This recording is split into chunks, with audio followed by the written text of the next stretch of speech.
welcome to episode, I don't know, of the Serenity Knitting Podcast. My name is Alex. This is a knitting podcast. I'm like, how do we do this? I've forgotten. This is a knitting podcast based out of northern New South Wales, coastal New South Wales. Hey friends. It has been a long time. I actually think I saw that it was probably like nearly 7 weeks since I previously uploaded.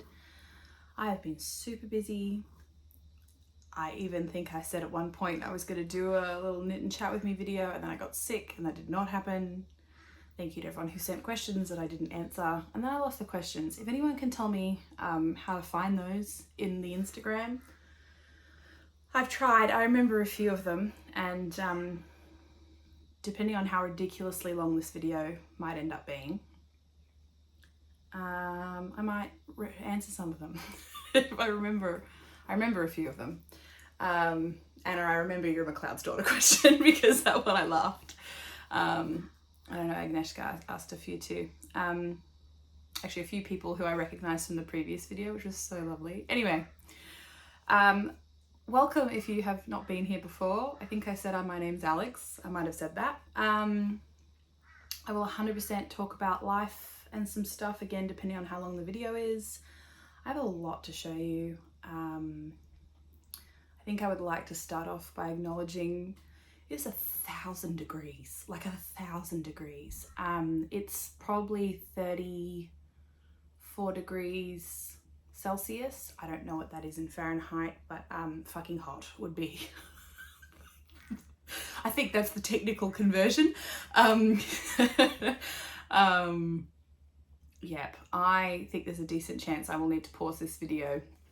This dewy, beautiful look that I've got going on is not highlighter, that's sweat. So, yep, that's what we're going with today. Amazingly, I've still managed to knit a little bit, not quite as much as I would have liked. As I said, super duper busy. I got a new pair of glasses. Some of you may or may not notice. They're very similar. They still fall down my face. So I still have to put them back on my face all the time. Yeah, let's get into knitting. I've got so much other stuff that I'm sure I will ramble on and tell you about in between. / I will tell you about them at some point. My suggestion / invitation would be to grab some beverage. Friends, I feel like we could be here for a long time. I've settled in. I've got like 3 months worth of shit to tell you. So let's get comfy. I've also kind of forgotten how podcasting works. So I'm just gonna hang out. Right, coffee. Let's start. So last podcast, I think I was telling you, I don't have a little chair. I'm gonna have to keep reaching down to put my coffee on the floor. I'll just put it in my lap. Otherwise we're gonna get really close all the time. Ooh, okay. Last podcast, I think I was telling you about how I was making the In the Loop cowl for my mum's birthday, which was like mid-December. And I had started and I'd done a little bit. I'm happy to report that I did manage to get that done. And I think it got there maybe the day or the day after I express posted. I actually had some help with the beautiful lady at work who helped me post it so it would get there on time. I did not take photos because honestly, I literally had it, I went and I took it and I was like, oh, I'll take it to work, and I was going to show my friend at work, and then I literally put it in the bag, ziplocked it, and then went, oh. A, I showed no one. B, I got no photos. C, what? And my mum did send me some photos of her wearing it, but it's different for me to put myself on the internet than put someone else on the internet, so I decided not to do that. I might get her to take a photo of it, but conveniently, here's one I prepared earlier. So this is actually my In the Loop cowl, but this is it looks exactly the same. If you can just, use your wild imaginations to imagine instead of a pink stripe, there's a navy blue stripe. And then that's what I made. This is the best. I've spoken about it before. It's a free pattern from Espace Tricot. This is honestly one of the best things I've made for a number of reasons. I feel like I'm in a listing mood today. I'm like, okay, A, C, number 3, like, okay, so it's a great pattern. Couple of reasons. One, I like the yarn, the Rowan yarn. It's a Rowan classic Alpaca DK. Anyway, it's the blown yarn that's the Alpaca. It's a Rowan. And I got it from Morris and... Why can't I remember anything today? Scott & Co? Morris & Co. Scott & Co's my accountant. Morris & Co. in Sydney. I actually bought this in... I made this a couple of years back. I was down for like a uni trip and I decided to randomly buy this yarn, and I love this yarn. I would knit sweaters out of this. Like, it is a really beautiful yarn, and like I think this entire, so you buy one ball of each of the colors, like the contrast colors, and then you buy two balls of, for me it would have been the white and the black, but whatever colors you want here. I think I also saw a version where this was like a mulberry color. That was really pretty. And then these are all, and then these are all like, this would be pretty if this was a dark pink, like a burgundy, and then a light pink. Ooh. Anyway, I'm like, do I need another one? I wear the shit out of this. I wear it all the time. Oh, guys, it's really hot. I'm like, I'm going to put it on. I am, but I just wear this all the time. Okay. So I like to be able to see a little bit of each. I personally, so here's my issue with cowls. I personally think I am too finicky and I fluff with them a bit too much, and I think you just put them on and go. But I kind of, yeah, that looks cute. Okay, I just wear it a lot, okay? I wear it a lot. That's a good look. Goodness. I wear it a lot. It's very good. But the reason I think I like it the most, and I think it's one of the reasons it's one of my favorite things I've made, is because it's actually very, very simple. And I can tell you because it's a free pattern, right? You knit it kind of in a giant round tube, and then you use a really simple like purling edge, which makes it like really neat and tidy as it like curls over on itself, and then you 3 needle bind off. And like when I started knitting this, as I was knitting it, like when I'm sure maybe you saw in the last episode, you're looking at it going, come on, like how is that gonna do this? I don't know, it kind of felt a bit like magic. And then all of a sudden it came out, and it looks really professional. Like, it looks, for a handmade item, like I think you can kind of tell it's handmade, but really not really. I just feel like it's a beautifully finished object it's not beautifully finished because I had a great deal of skill. The pattern is just really, really clever. As I'm sitting here talking to you, I have now had an idea. This would be beautiful with color work on it, and I could actually use the same pattern, like the same structure of the pattern, and just create like transfer, what's that word they use? Anyway, you know what I mean. Stick in a color work chart. That'd be really pretty. Oh, I got fluff on my nose.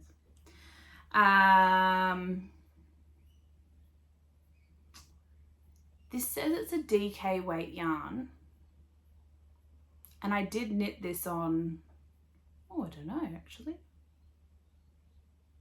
I think it might have been, oh, that's right. You knit one side, you knit the inside on a smaller needle than the outside. I like that. That's a really clever, to make it sit right. Anyway, go look at the pattern. It's free, so you can check it out.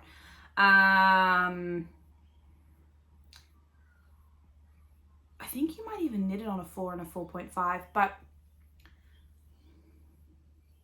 the yarn doesn't look that DK to me. It knits up fine, the gauge is fine, but if I were to knit this into a garment, that's Buddy leaving the room if you can hear the squeaky door. Bye, bud. If I was to knit into a garment, I think I would want a slightly tighter gauge, maybe. Or I'd knit something like the Cumulus blouse, where the fact that it is gauzy is kind of the point. Or like a love note, or could we even say a ranunculus? Would it be a podcast? Would it be an Alexi podcast if I didn't mention a ranunculus at least 6 times? Probably not. Anyway, so that's my sort of faux finished object. My mum loves it. She's thrilled, and she lives in the Southern Highlands, so she's actually worn it a fair bit, even though it's the middle of summer. Australia is, if for those of you who are not from Australia, Australia is a really weird country. We have very strange weather. Like where my parents are, it's been like 6 degrees. They've had fires. It's the middle of winter. I mean, the middle of summer. So I live like almost halfway up the country, maybe a bit further. So I'm in kind of like subtropical weather. They're in like highlandy weather. They get hot too though. Sometimes we just have weird weather. Anyway, sort of finished object number 1. And then what else did I cast on? I then cast on, oh yeah, I'm actually pretty happy with this. So I've been watching, I've watched for a long time, the lovely Inga of Knitting Traditions, and she's been knitting all these watch cap hats, and I was like, I want one. So when I put in my order for my mum's, this stuff, what's this stuff called? No, buddy, you can't have that. You want salty yarn. You can't have it. When I put in the order for my mum's Rowan DK from Morris & Son, it is Morris & Son, I was also like, I've been really into the Sophie scarf, which I've shown a few times, as with everybody, and everyone else is also into that too, so I'm saying that like it's just me. No. And I knit one, I don't know if I showed it actually, I knit one for my grandma for Christmas. I don't think I did show that one. It was in a beautiful pink colour. I think I showed the yarn. But anyway, I knit one for my grandma for Christmas. And then I was like, oh, I might knit myself another one in an alpaca, because I knit that one, like I'm just telling you about things I knit like you've seen them. Anyway, if you go back, you will, if you can see them if you want to. I did knit one for myself in like a mohair and a superwash merino that I just owned for ages. I'm not like 100% against superwash merino. Like I'm not like, I'll never ever use it, but it's not my preference for a number of reasons. I prefer natural fibers. And I loved, it didn't have the same, like my grandma's one had this drape because it was 100% alpaca. I had this drape to it that the superwash merino one just didn't have. I think the gauge was a bit tight with the mohair, kind of user error. But B, I just don't think the fiber itself had that. So anyway, I ordered some like 100% alpaca yarn from Morris & Co. It is the most beautiful color. I think I showed it last time. Anyway, so then the finished object is, a watch cap hat. Look at this. Oh, so here's, I actually do have I have a slight I don't know if it's not a complaint. It's maybe a I probably could have thought this through better scenario. So the color's not really showing up here, to be honest. It looks very purple, like it looks like a bit of a flat purple. Why is my screen so yellow? Oh, hang on. How strange. Cameras are strange. It's like the most vibrant violety blue, like super violety, and it's looking a bit flat there, to be honest. The whole screen looks a little bit yellow. Don't really know what that's about. Anyway, so when I say I have a slight complaint, when we talk about drape, I mean, look at that, for the love of God, it's beautiful. However, not entirely what you want in a beanie. Do you know what I mean? Like, I probably didn't think it all the way through. I'm gonna see if I can put it on. I've got a little, that's, I mean, like, so cute, right? Like, I've got a little bun out the back, just ignore that. It's very, very cute. The color is gorgeous. I feel like Inga comes down, I think, low enough over my ears. Super cute. Slightly big. Again, I actually went down a size. I think I did the adult small. I wouldn't say I have a small head. I have quite a narrow head. It's not small though. I've got a lot of hair. But I would say that I definitely went down a size. I'm in two minds. I love it. I think it's super cute. It's so soft, and I do want to talk about that in a second. But 100% alpaca might not have been the most logical choice for a structured beanie, because it is. I haven't blocked it. Oh wait, no, I did block it because I wanted a bit more length. I did block it. Alpaca, I just learnt this, so I don't want to pretend like I just know this stuff. I don't. I just learnt it from watching other podcasts. Alpaca has an incredible amount of drape. It's beautiful. It grows quite a bit, which I was kind of sneaky hoping it might lengthwise, and I did block it lengthwise. But I do think that also just the nature of the fibre and the nature of the rib means that there's a lot of room in there. So it is probably a bit big, but it is so barely too big that I don't think anyone else would notice. Do you know what I mean? Like, it just feels it doesn't feel kind of snug on my head. It just feels a bit like it's actually just the size of my head. And I think I probably prefer just a little slight bit of snugness in my beanies. I will still wear this 100%. It is so soft. And that's actually what I wanted to talk about, which I think is really important. So I ordered this, I think this is $12 a ball. Now, this is the kind of stuff where I want to say, don't quote me, but I probably should have looked it up in advance, given that I wanted to tell you about it. But like, all I remember, I'm pretty sure it's $12 a ball, very affordable for 100% alpaca. And when I saw it on the website, I kind of thought, I'm always a bit skeptical about ordering yarn online. I've been burnt. So unless I have been to the store and I kind of know either what the quality is, I just didn't expect very much, to be honest. I thought it'd be fine. This is beautiful. And it's the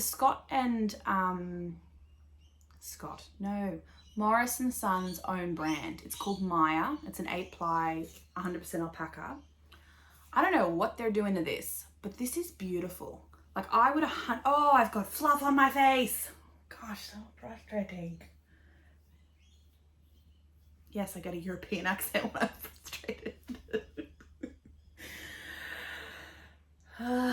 Okay. So, point is, I almost don't want to tell you about this because I think it's really good, and I think I'd actually quite like a sweater in this colour. This is me having a sweater. I don't know if it actually suits my colouring very much, but I don't really care. I think this would make the most beautiful sweater. Again, I am personally a little bit tentative about knitting sweaters in 100% alpaca. I've heard you can hold it with a mohair, but to be honest with this, it is so buttery soft.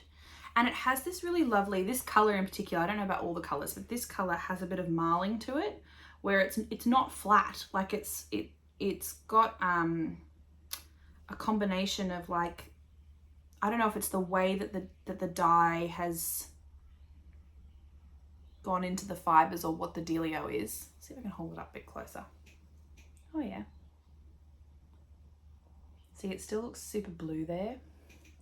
It really is the most, come on, just focus. That's my face. You don't want that. Ooh. Yeah, see? Oh, that there was like the closest. Hang on, let's see if I can get that colour. Oh, see how that colour just went like, oh, I don't know. Anyway, you might have to just look it up, /bias gain. I'm really impressed with this yarn. I was not expecting it to be as beautiful as it is. And it really makes me want to try out the other Morris & Sons. Why can't I remember the name of this shop? I can't even look it up because you're on my phone. Like, this is my phone, so I can't look it up. I'm almost 100% sure it's Morris & Sons. It's on York Street in Sydney, near Wynyard Station. It's beautiful. Highly recommend. I thought it was ridiculously affordable for what it was. And I really enjoyed this pattern. It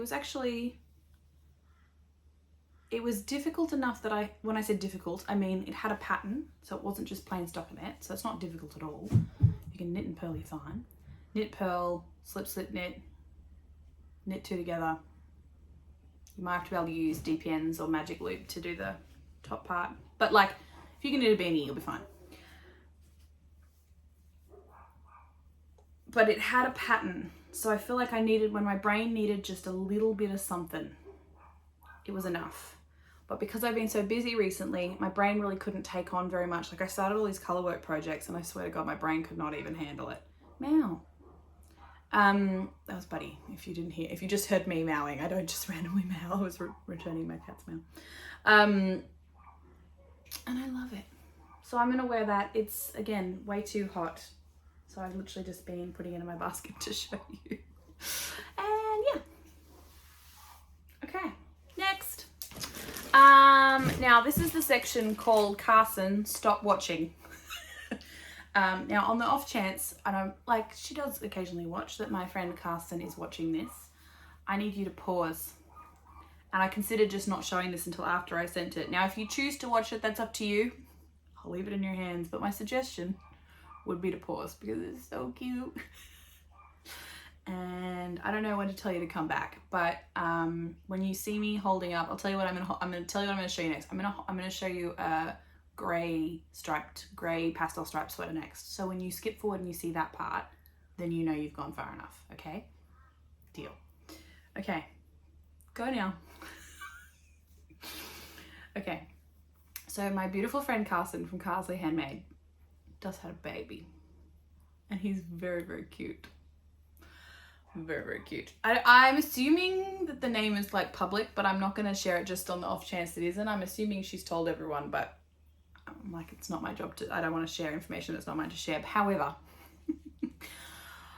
the whole time I was like, maybe I should knit something for a baby. And then I was like, that's weird. I live across the other side of the world. And then I saw a picture of this baby and I was like, fuck it. I know it's maybe a little bit weird, but she just needed it. So just like, hold on. Hang on. Hold, please. I just can't get over this. It's so stinking cute. You're gonna die. Okay, ready? Look! Oh my gosh. Okay. It's so cute. It's so cute. All right. So, do you know what? I didn't look up what this was called. I was like so cool with everything else. I knew what I was doing. And then this one I totally forgot about. I know that it is a Tin Can Knits pattern. I think it's one of their newest ones. But here's what I have to tell you about it. This is my first time doing cables. That's not entirely true. I practiced one little cable on a sock that I'm working on, which I'll show you later. But this is the one that I actually did it. I like them.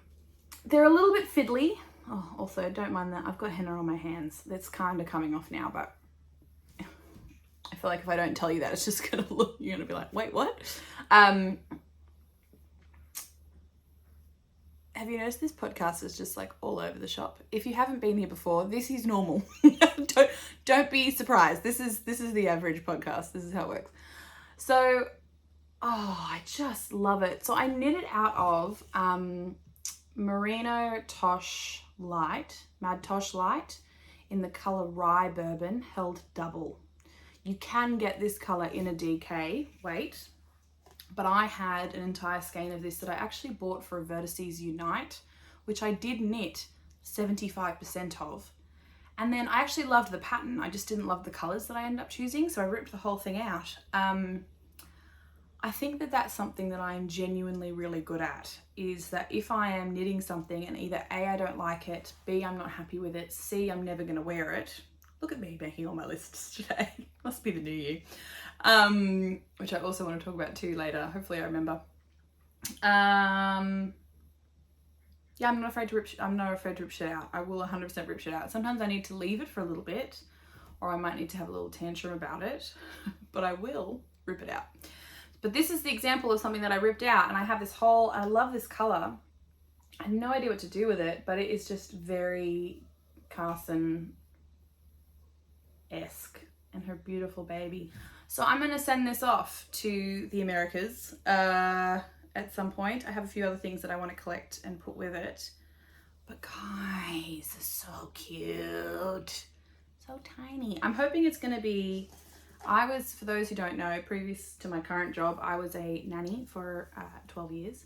So I would say I know babies. I know babies. Know a lot about babies. Definitely would fit a baby head. He could be a bigger baby, but I feel like it'll fit a baby head. It'll be fine. And if not, it's just really, really, really stinking cute. So I'm thrilled with that. I'm going to knit more baby things. Super fun. This took me 2 days. 2, not entirely full days, but like most of the days. And I'm very happy with it. He's very cute. If any of you are thinking that Buddy might need one of these, I have thought about that. I have considered it. I'm not gonna lie. I definitely considered it. He would never, ever, ever let me come near him with it. But I think the idea is really cute. All right, Carson, you can come back now. I'm running the risk that you might see it. Do you know what I mean? Like, I'm aware that you might have just been like, I'm just going to keep watching. And that's okay. I'm running the risk. But I just thought I really want to show it before you go. So I'm going to do that. Okay, next. Right. So, speaking of me being really, really good at ripping things out, I knit a few episodes ago. Could have actually even been one of my earliest episodes. Maybe the first one. I knit a bright side pullover, again by Espace Tricot. If you haven't noticed, I love Espace Tricot. I love their patterns. They're free. They're awesome. They're very well written. Classic styles. Amazeballs. So I knit this. Just putting my coffee down. I'm getting a bit risky. I'm putting it down places. And when I knit it, I loved the whole thing. I kind of called it my grocery girl sweater because at the time they were doing a whole bunch of raglans with stripes, and I was like, I am doing a raglan with stripes. And I knit it, and I am notorious. I shouldn't say notorious because it's only been like 4 or 5 times, but regularly, I do not knit my sleeves long enough.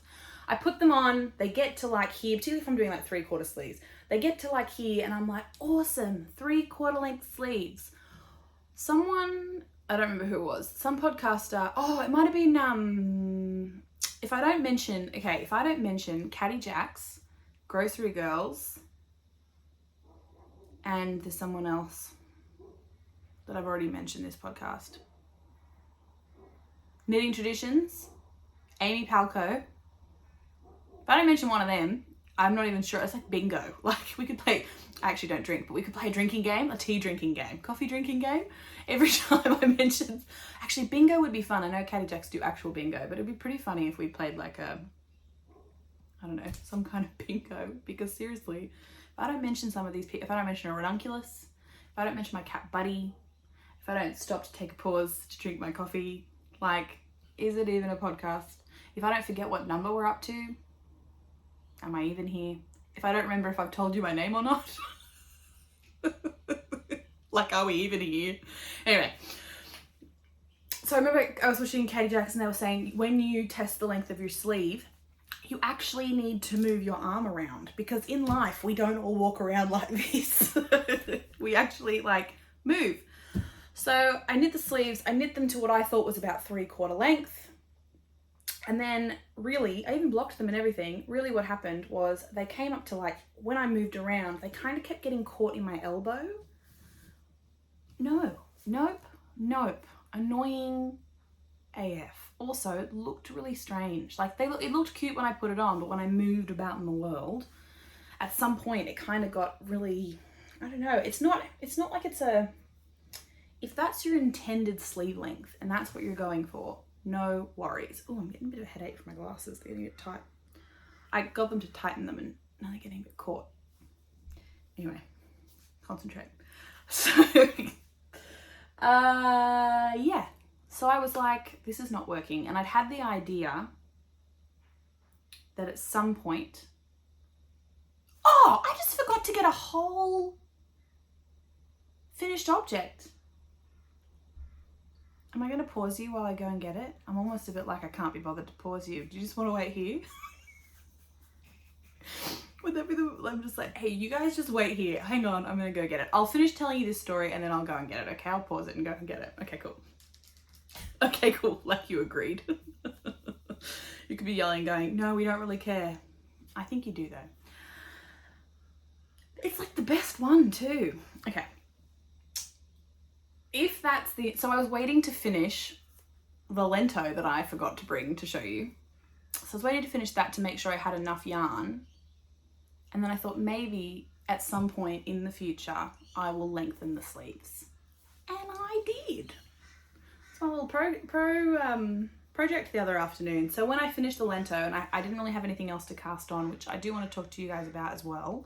It's kind of sort of in my whips, kind of sort of in my, I don't really know what I'm doing plans.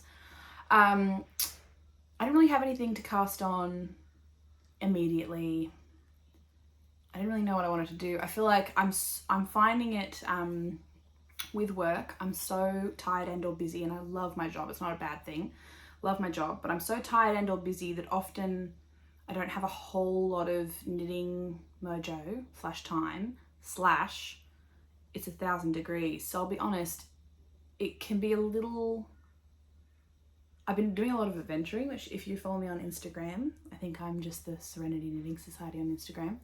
You'll see all my adventures. I've been venturing around a lot, going for lots of swims, rainforesting, waterfalling, all those things. But it's so hot that really I'm finding it a bit hard to knit because it's very hot and sweaty, and being surrounded by wool is not the most comforting thing. I also don't have aircon. It's very, very humid where I live, tropical, say no more. So anyway, I thought, you know what, I'm just gonna lengthen the sleeves. So this is gonna be a really strange thing to show you because I don't really know how to show you exactly what I did. Basically, the sleeve kind of finished about here. I had like a little bit of space. I probably only put 2 inches on it, to be honest. I think it probably ended about here. I had about 1 inch or so worth of grey, maybe not even, and then I had 1 inch of ribbing. I just added a bit to it.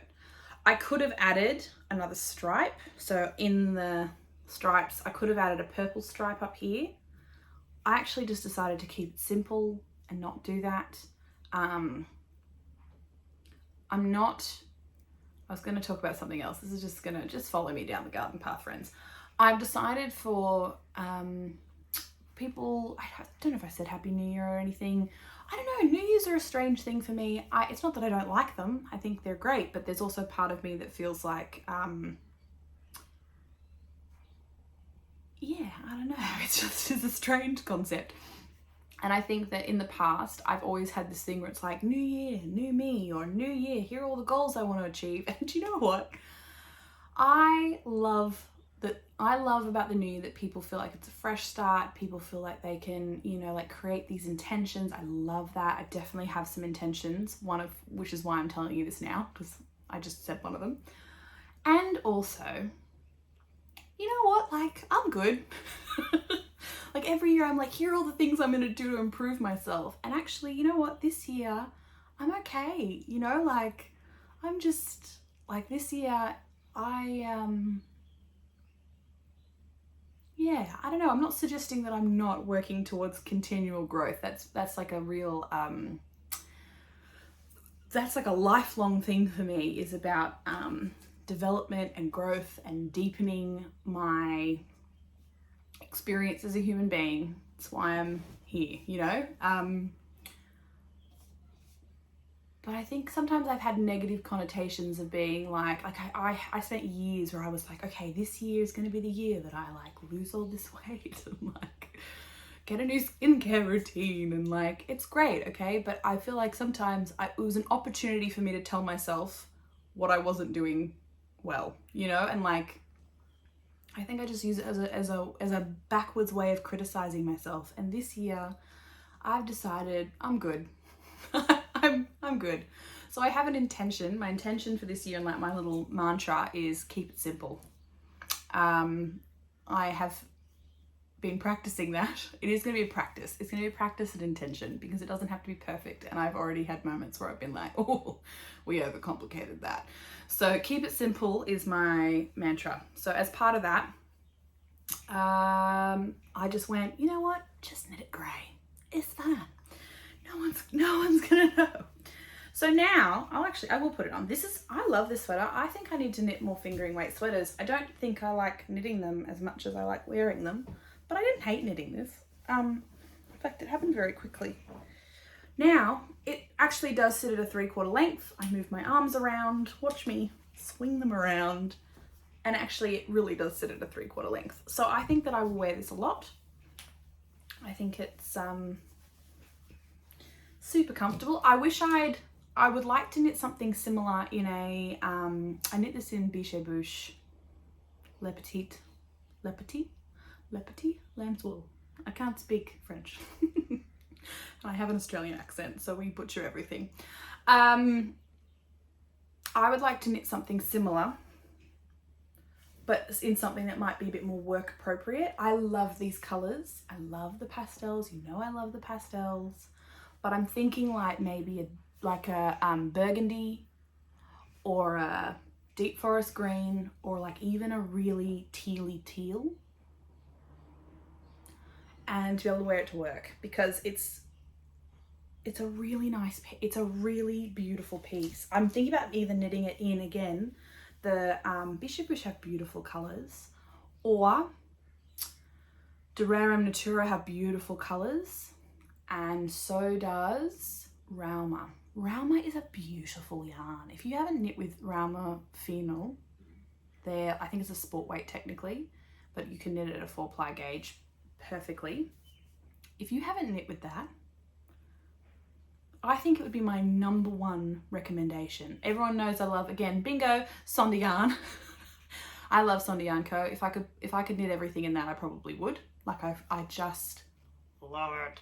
I really want to try their Sunday morning range. I love their colors. They're just beautiful. But Phenol is I think it's super affordable. It's a beautiful quality. You could do gorgeous color work, cables, plain. Like, it is a beautiful yarn. And it's not, I think what I like about it is the simplicity. It's not fussy.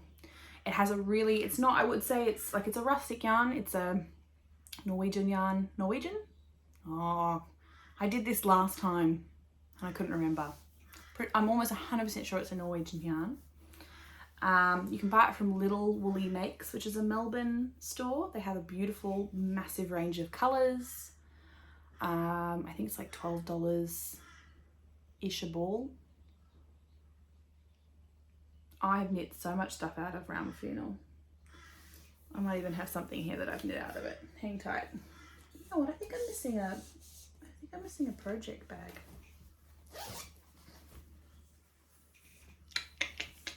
I have lots that I've knit out of them. I knit nearly a whole bunch of mittens. I would like a sweater. Anyway, I digress. I'm going off along the garden path. This is gonna be so long. Okay. So yes, I love this, but I would like a fingering weight sweater. Probably, I might even just knit a bright side in a plain color, / I'll knit a bright side in a plain color and maybe add some color work in like a light color around the cuff and maybe even around the, I like them around the yoke. I'd like your opinion on this. I like them around the yoke. However, I'm a very busty lady. Like very. I'm like a 20E. So sometimes when it's very, very busy color work, I don't always want it up here. I think, okay, another question.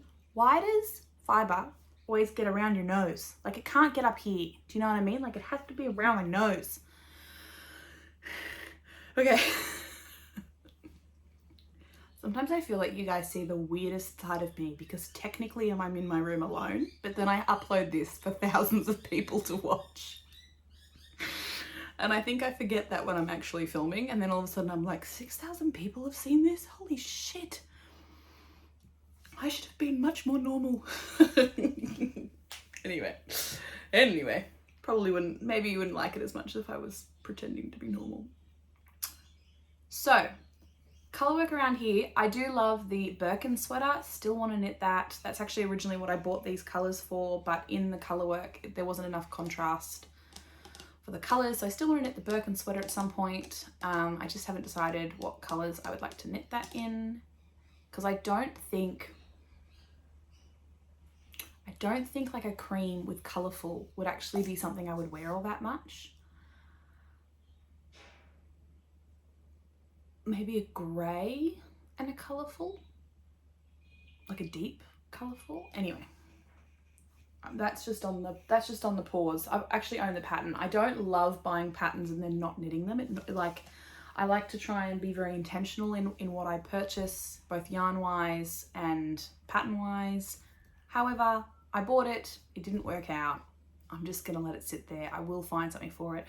I have considered I've seen a few where they've done like a block colour and then done like a light coloured colour work. That did look really pretty, but I think I want to do that for the Lumi sweater by Sari Nordland. Anyway, if I don't start telling you about something else, we're going to be here for 100 years. So, continued. Long story short, I love this sweater. I love it. I do want to knit another one, and I love the way this yarn feels. Similar to the finial, it has a beautiful soft, it's very, very, very soft. It does feel dry, like a rustic yarn. It's not itchy at all. I'm wearing this on bare skin on my arms and on my chest here, and I have no issues with it. This is a Lambswool, so this is super soft. This is different from the finial in that this I feel like is actually, even though this is a 4-ply, I would say it's probably lighter. So I would say it's a lot, like maybe I would personally be putting it in like a light fingering category.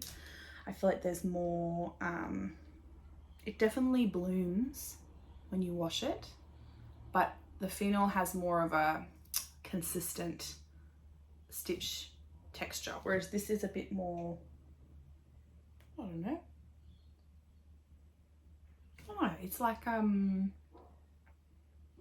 variation could be the word. I don't know. I really love the fabric it creates. I was surprised. I didn't honestly think if you knit this up you'd get this nice of fabric, so I love it.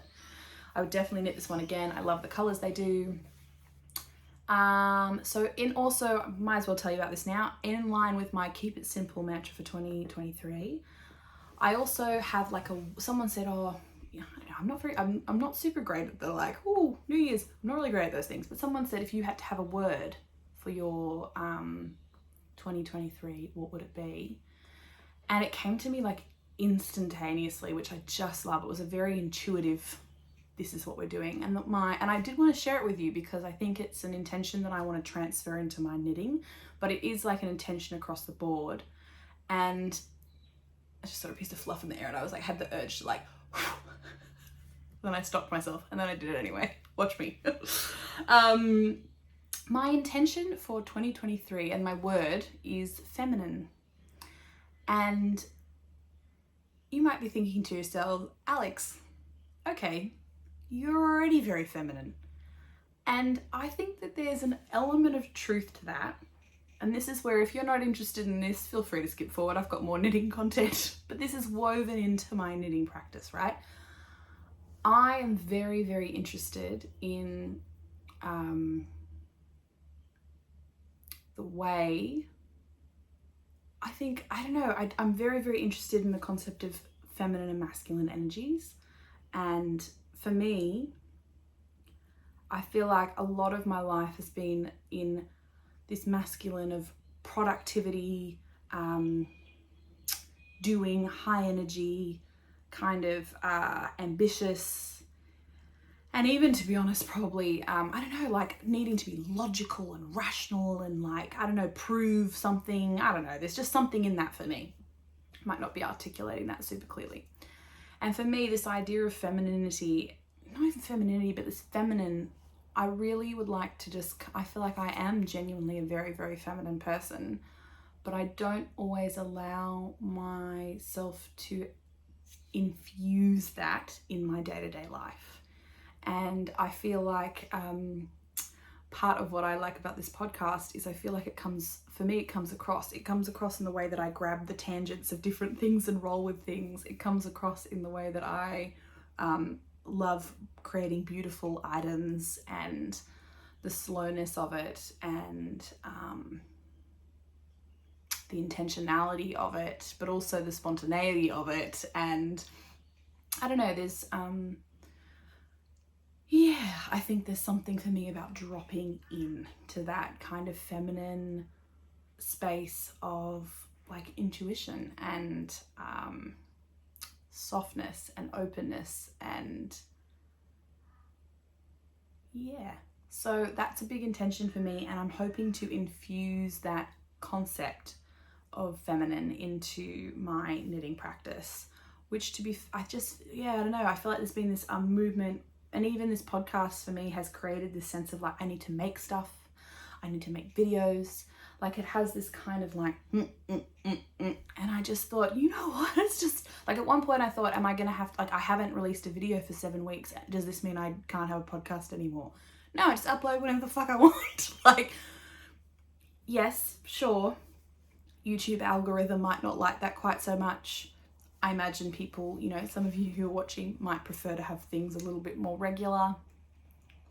I liked having it regular, I will admit, but it's just not, I just don't have the capacity for that. So rather than make it something, well, okay, I can't do it, for me it's about, well, why don't I just do it when I actually have the time, space and openness to be able to do that? So I don't know, this is just, it's about, for me, coming back to being, moving with the flow of things and my own flow and my own rhythms, rather than like, I don't know, forcing or feeling pressured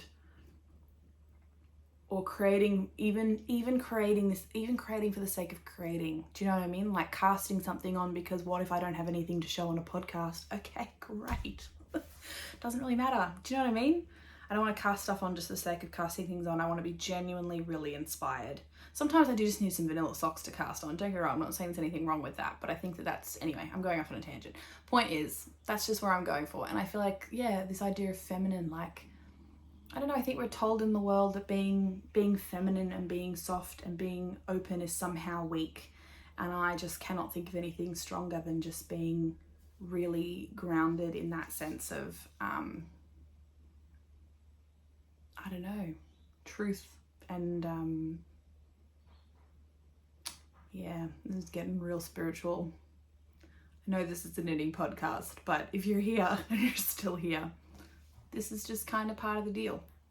This is what I love, and this is what knitting, I don't know, it's what knitting means. It's a creation, you know, like, I don't know, there's something, for me, there's something inherently spiritual or something inherently energetic in the creation of things. And that includes my knitting. So if you're into it, awesome. If you're not into it, that's okay. You just come look at the pretty yarn. All right.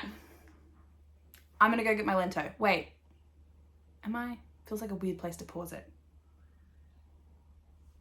I'm gonna go get my Lento. Da-da-da! Now, I know what some of you are thinking. Did you even change sweaters? And my next comment / question is, do I only knit grey jumpers? Oh, shit, maybe a little bit. Do I only knit plain grey raglan sweaters? A little bit. I would love to, I've got some plans. I might talk about them depending again on how long this video is. I've got some plans. I would like to knit, I've got a few colours in my head that I really want to knit some sweaters for. But I'll be honest, I look at those neutrals and I'm like, shit, I would wear that every day. And I would wear this every day. Now I am classing this as a finished object. Some of you may not class it as that because there are a few things left to do, in ends to weave in, blocking to achieve, pins stuck in the sleeve. It's finished. Okay, it's finished. So this is the I have hair on my nose sweater. Oh, this is very hot. I'm going to have to take this off. So I'm going to show you really quick because it's really, really, really warm. So this is the Lento sweater. Am I going to stand? Ooh, I'm going to stand. This is the Lento sweater. Oh yes, look how cute that is. By, I forget, in Laine magazine. I'll put it down below. You guys know how this works. I don't know. I don't actually remember what I knit. I need to take it off, it's so hot.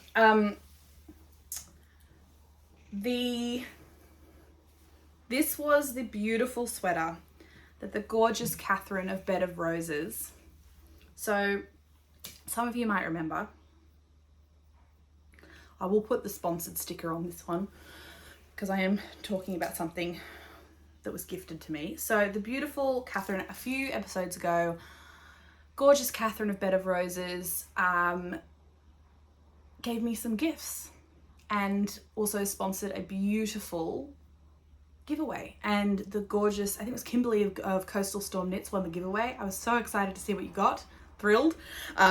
We've got some matching things going on, so that was pretty cute. I was excited. Kimberly and I are matching.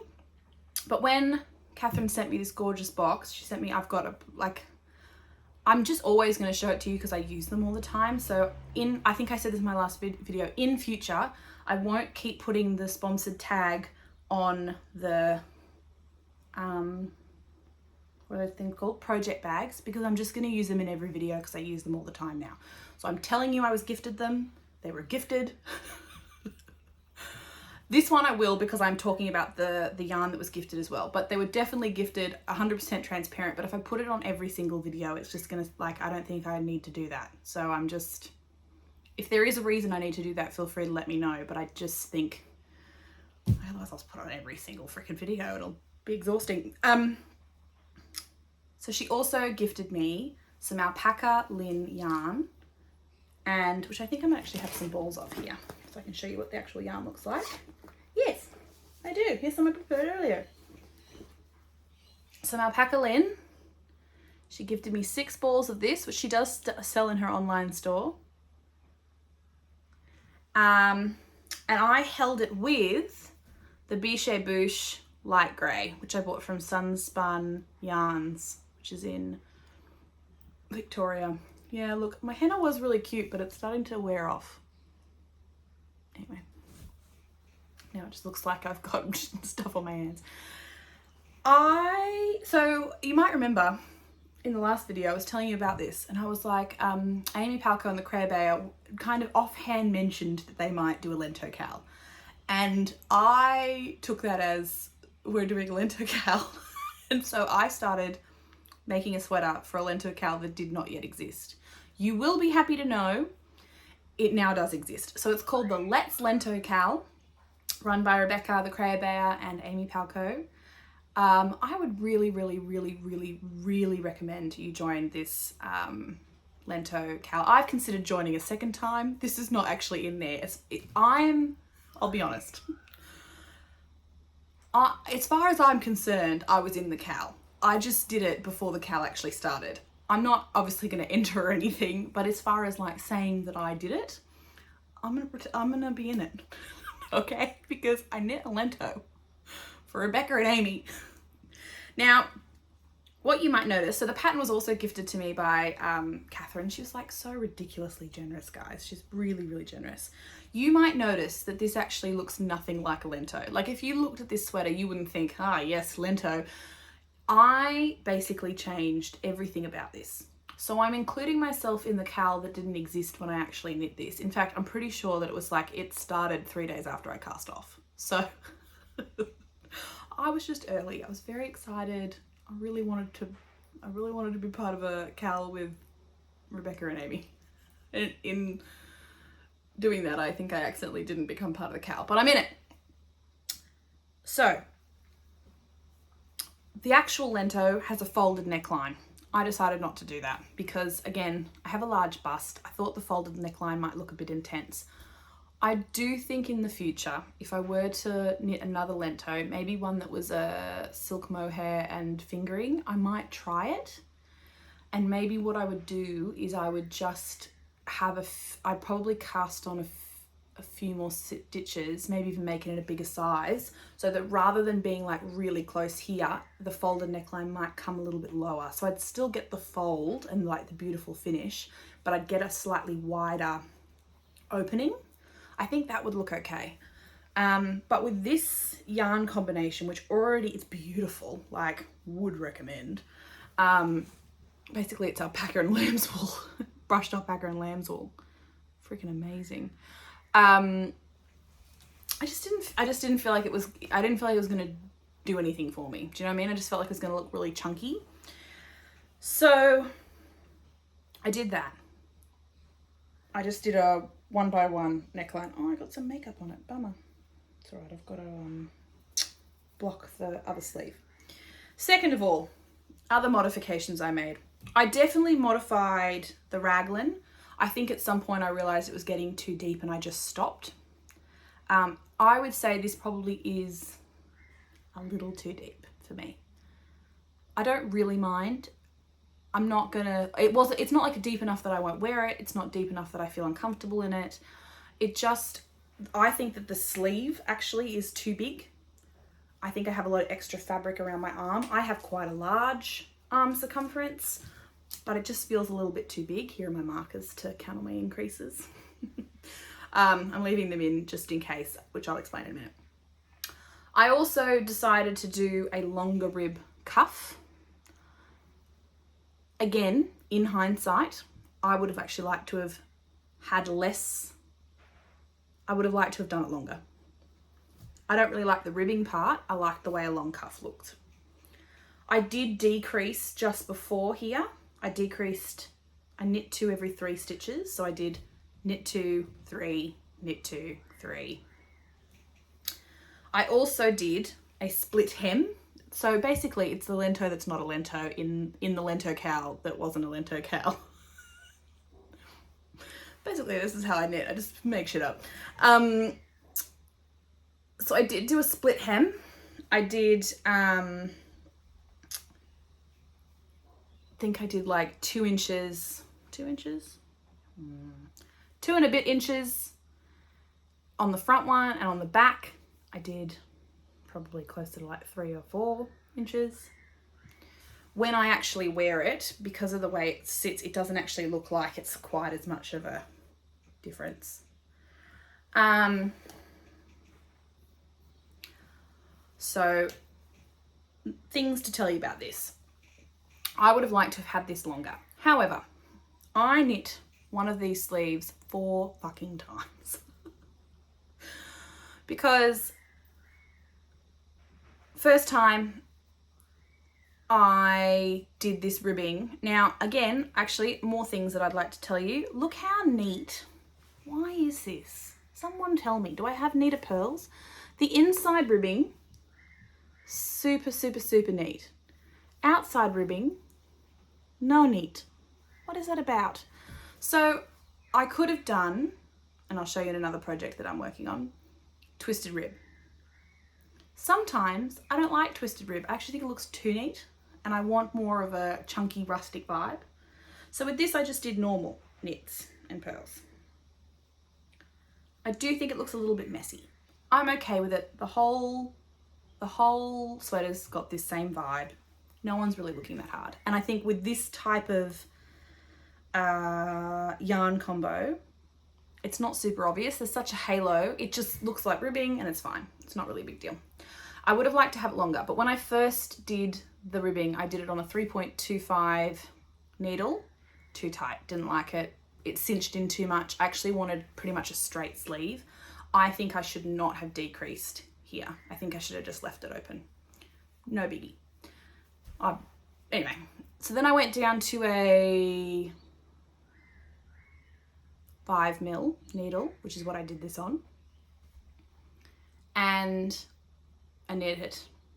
And then I blocked it. And then it came down to here. Because the alpaca, even though I held it with the lambswool, I think the alpaca just grew a lot. It's quite, I would say, not heavy, but like it's, you know, it's pretty flumpy. So, which is also a technical term, flumpy. It grew heaps. And so I basically, again, ripped it back and it now comes to like here, which is really nice, snuggy length. So I had to knit it a few times. Then I did the other one. And I must admit, I haven't blocked the other one, which is why I've left all the pins and stuff in, because I just think at the moment, so this is what I'm confused about. At the moment, these are the same length, but I've knit them not the same length here. I've knit them the same amount of rows. So hypothetically, when I block it, it shouldn't be any longer than the other one because I've knit it the same amount of rows. But I don't, like, while I get that knitting is actually about logic, and like, you know, if you knit 10 rows and then block it, and you knit 10 rows and block it at the same gauge with the same yarn, blah, blah, blah, it should work out. Here's what I know. Sometimes it just doesn't. Just doesn't do it. So I have decided to just leave it. I'm gonna block them both and just make sure that they're definitely the same length before I pull everything out and before I weave everything in. Because I have had to do a few, maybe I only did it 3 times. I've definitely knit it 3 times. I knit it the first time, ripped it out, knit it the second time, ripped it out, knit it the third time. So I must have done it 3 times. And then I knit the other one. So, oh, my pin's caught in my hair. Now, I do think I will wear the absolute shiitake mushrooms out of this. I made it, it's not cropped, it's definitely long enough, but I made it so that, again, if I wear a linen shirt underneath, you'll be able to see it. I think this will look really cute with like my black jeans for work. I think even though it's a casual fabric, I think because it's a neutral color, I think I can get away with wearing it at work. It's not my work, it's not super, super, super formal. I'd say it's professional. It's professional, but it's not like suit jackets. So if I wore this with like a collared shirt or like a really nice scarf and some black pants and boots, cool, I'd be fine. And I think that it's very, very warm. The Alpaca Lambswool combo means that this thing is so ridiculously warm. So that's that. I love it. Oh, I just got a text message and I was like, oof, what is happening there? Anyway, that sounds like a tomorrow problem. Okay. Whips. So the first whip is this. So remember how I was just like, I'm gonna knit a whole bunch of colored sweaters this year? Nope, apparently I'm not. I'm gonna knit a lot. I'm gonna knit more neutrals. I also would like to remind everyone that, like I told you, it's like 34 degrees here. And for some reason, I'm like, let's cast on a super bulky woolen alpaca sweater. Let's just do that. You know what? I'm going to put it on. Let's see if I can... Ooh, what's that? I'm trying to work out which way to the back. This is the... I accidentally think I've self-drafted this sweater. So if you haven't learnt by now, in this very short episode, / in the time of knowing me, that I make stuff up as I go, I have all the best intentions of actually following a pattern. Oh my God, this looks really cute, guys. So I wasn't sure what to cast on. I was in Spotlight. I wasn't in Spotlight, I went to Spotlight. I went to Spotlight. Now I have a love-hate relationship with Spotlight. I keep thinking I'm going to go there and find this amazing yarn, just magically. I buy stuff from there. I'm often disappointed. Not always. I found a few gems. This would be one of them. But I think the issue is I found just enough gems. It's like a gambling addiction. I found just enough gems that I end up going back and then I'm often disappointed. I'd like to hear if you've got any gems from Spotlight. Sometimes I have found some good ones. This one, I actually should look at what it's called, to be honest. Oh, this is going to get hot too. I can't wear this very long. This is, I'll tell you about the yarn and then I'll tell you about what the pattern was meant to be, or both. I originally thought I was going to knit a turtle dove, the first one in the bulky weight. This is the yarn, I think it's called Mawson. It's I think it's a Motivera yarn. It's 25% alpaca, 25% wool, 50% acrylic. Whoa. So again, I don't know if I've mentioned this, I'm not a big fan of acrylic. I don't have, okay, a couple of reasons. A, don't love the environmental aspect of it. B, gosh, I'm making a lot of lists today. B, I really hate the feel. I really hate the feel. It feels plasticky in my hands and I don't like knitting with it. To be honest, I think it's only A and B. I'm kind of like, we've got all these beautiful natural fibers. knitting with plastic is not my preference. However, I do knit with nylon for socks, which is plastic, so I can't get all high and mighty about that.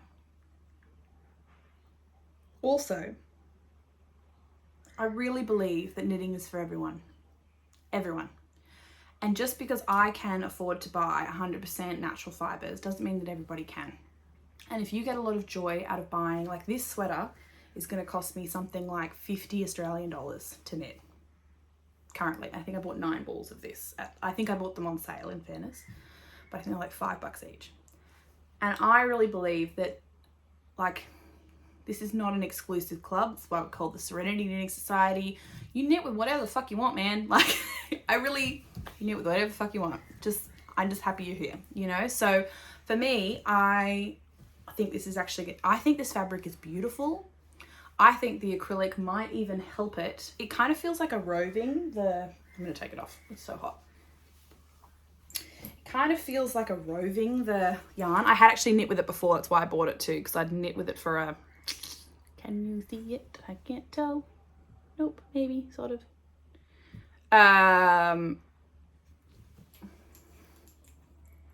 Yeah, so feels a bit like a roving. I think the acrylic might actually help it not pill.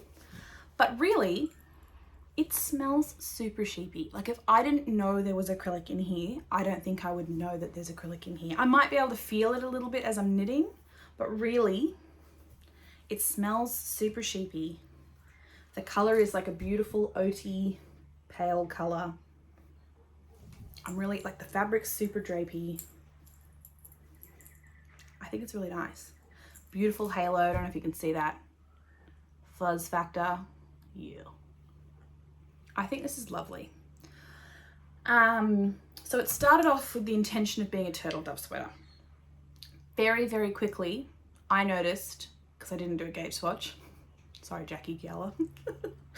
Jackie and Carmen were like talking about the benefits of doing a gauge swatch, and as I was casting this, and I was like, sorry, Jackie, I know, I'm just gonna knit it. I would say that, to be honest, actually, Jackie apparently doesn't do gauge swatch, Carmen does, so guys. I would say I'm normally pretty good with the gauge swatch. I've got a few to show you that I may or may not show you depending on time. Otherwise I'll keep it for the next episode. But I do like a gauge swatch, but with this, the whole purpose was it was a super chunky knit. I had actually I was going to aim to see if I could finish this whole sweater in 5 days. If the weather had not been 35 plus, I possibly could have. I knit this in a day. So it was pretty much a full day of knitting, but it was not like this is quick. It's on a 6.5mm needle. The turtle dove is again free pattern, so I can tell you it's on a 7mm needle. I didn't have one of those, so I just knit on a 6.5. The gauge is fine, very happy with it. However, I have way too many stitches. No, I don't have enough stitches per inch. I think I've got 12. The pattern calls for 14. So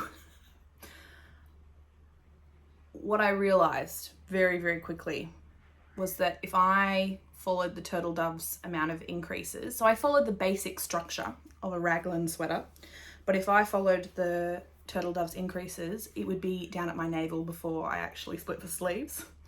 So at some point, I've just been trying it on. I increased the rate of increasing at like just here, I think it was, so that I would have enough around my arms to split the sleeves. Now, there is a chance that when I split the sleeves, it's all gonna go wrong and I'm gonna have to rip some of it out. It's fine. I've put in a little marker. This is where I increased my rate of increasing. So not very much, but I just wanted to make sure I had a bit more room. The turtle dove has quite deep raglan. This, I do want it to have like, not a deep raglan, but like not super tight under my arms. I do want it to have a little bit of room and a bit of ease around there. But because it's so bulky, and my plan is to actually have it not long, but longish. I think what I want is I actually want it to look like the Wednesday sweater, which is a petite knit pattern that I think is a worsted weight or maybe a chunky weight. And apparently I could have just used that, but I kind of refused to pay for it. So I just looked at it and went, I could probably create something similar. I will probably knit the Wednesday sweater. I think it'd be beautiful in a mohair combo. Anyway. Basically, I'm just making this up and I'm hoping it'll work, and I think it will. I think I've done enough raglan sweaters now to get pretty close to what I want. So the vibe I'm going for is like a Wednesday sweater, but I'm using the turtle dove sweater as a base. But at this point, I'm basically going rogue as per usual and just making it up. So I will do a split hem. I will do a twisted rib split hem. I will do longer at the back. I will probably do, this was about 8 inches of twisted rib. Yes, I am amazing. Took a couple of hours. This is the longest part, doing this bit. I'm gonna do very long, I'm gonna do straight sleeves. I'm gonna do I'm not gonna make them super long, but I'm gonna do long twisted rib, as long as I can make them. I'm gonna do quite a significant chunk of twisted rib at the base. And yep, I'm just making this shit up and hoping it works. And if it doesn't, it's so chunky, it's pretty easy to unravel. I'm not, like, honestly, I'm really not that fast. So that's the plan. Okay. What else? I do have a few whips. I've got lots of acquisitions, actually. I'll be honest, nothing's changed on my Astrid socks. I will get to them. I love them. I just haven't quite had the energy for that. Not that anything particularly is complicated. I'm just doing the heel flap. I don't know, they just haven't called to me recently. Again, got them in my beautiful Bed of Roses bag. Freaking love these. What else have I got going on? I haven't knit my other mitten yet. For those of you who are hanging around for the mitten, they're on the way. I was looking for a project. I'll show you this. I bought this beautiful skein. It's literally called skein yarn. I know it's a ball, but it's called skein yarn. I bought 6 balls of this, I think. 5 or 6. It's 100% alpaca. I bought it with the idea that I was going to do a pink velvet. But actually, it's beautiful yarn. I don't think it's what I want for my pink velvet. It just has, it's a little more rusticy than I had anticipated. And I like it. I feel like for the pink, I feel like I need a more plump yarn that's going to show cables a bit better. Whereas I feel like for this, I really love the color. I love the tone. I love the softness. I just don't think it's the right yarn for the project. That's all. It's not a dislike. It's just not the right yarn for the project. It's beautiful though. So I did some swatching because I don't know what to do with this now. I wanted to originally, I wanted to actually use this to cast on, I think it's Maddie from Mad About You. I'm not sure it's Maddie, to be honest, but I know it's Mad About You is doing a half and half triangles wrap cowl, and I really want to join. But here's the thing. 2 things. A, I'm never going to get it done in 6 months. It's just never going to happen. B, wow, I'm really into lists. B, I really want to use the Purl Soho linen quill. However, I also refuse to pay the full price for it because our Australian dollar is terrible converting to the US dollar. If I can wait for their 20% off sale, it just makes it a little bit more reasonable. It's not ridiculous. It's just like, it's already there's 19 US dollars per skein, which is perfectly reasonable. I think that works out at $30 a skein Australian-ish. Probably a bit less. Maybe like 28. Which is still pretty good because Australian, I don't know about where you guys are, but most skeins of yarn in Australia are sitting between $35 to $50. I would say $40 to $50 per skein for really nice wool. So it's still a pretty good deal. But for some reason, I'm like, I know they do 20% off sales. And if I wait for that, then it kind of makes it, I don't know. Am I being a bit ridiculous? I'm okay if you tell me I am. Just say it nicely, okay? If I'm being a bit ridiculous, just let me know very nicely. But in my head, I'm like, if I've got to pay shipping from the US, I've got to convert everything to US dollars. I also am not 100% sure what colors I want to use. Anyway, I swatched. So the top swatch, there's all the one swatch. This is held single. I like it, but what's not showing up here very well is it's very, yeah, you can kind of see, oh, it's not really showing up. Oh yeah, there's a lot of, I did actually block this and everything. It's not as plumpy as I want it to be for my half and half wrap. Do you know, like, it's just, you can see through it. I don't love it held single. This is it held double with a mohair. I thought maybe I could knit a, like a shawl or something. I've got plenty for a DK weight shawl. Don't hate it. I really love it held double in a stockinette. Why is that no? Yes, see, beautiful. So if I hold it double,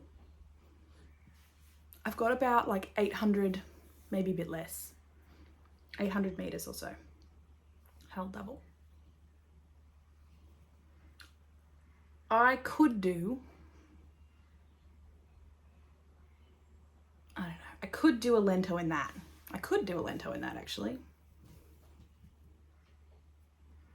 I don't know.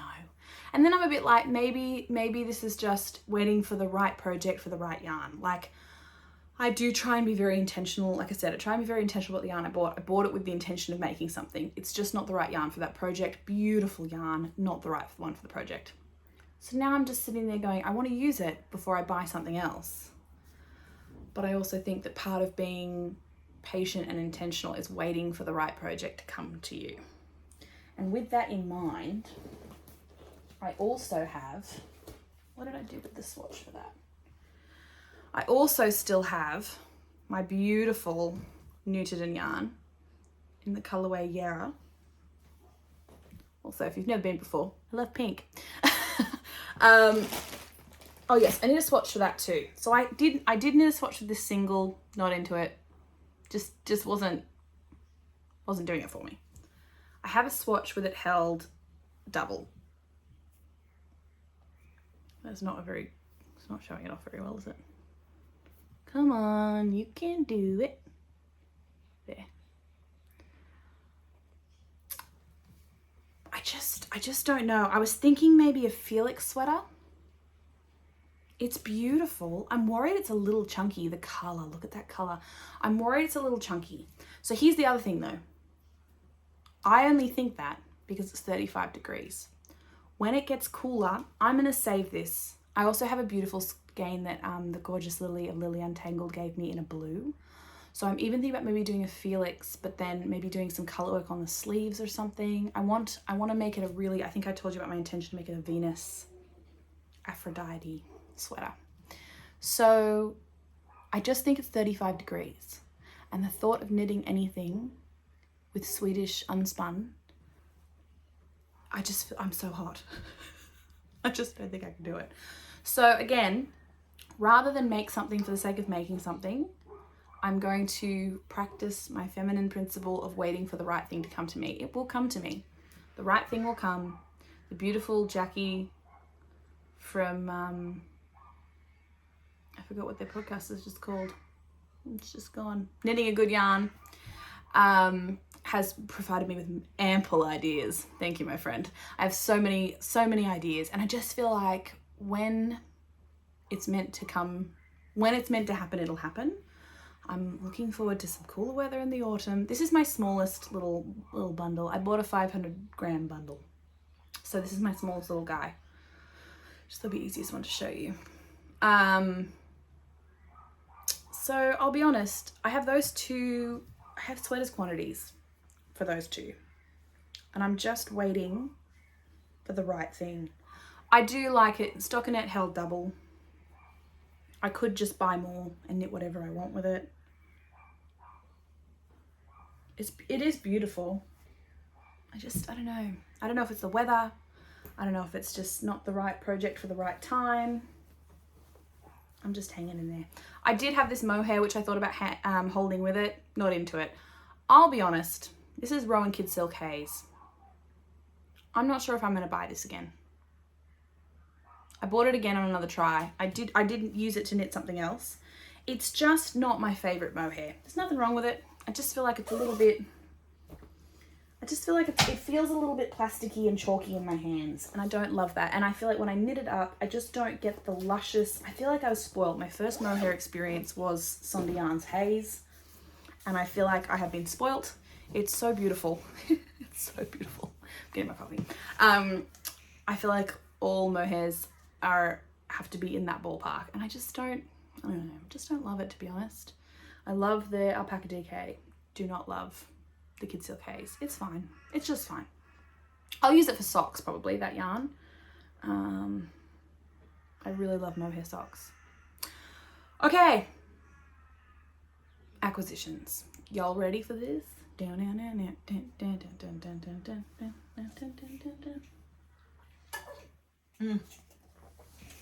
I'm really honest, I just got a text message that I know I start back at work tomorrow, and I just got a text message about work, and now my brain is thinking about that.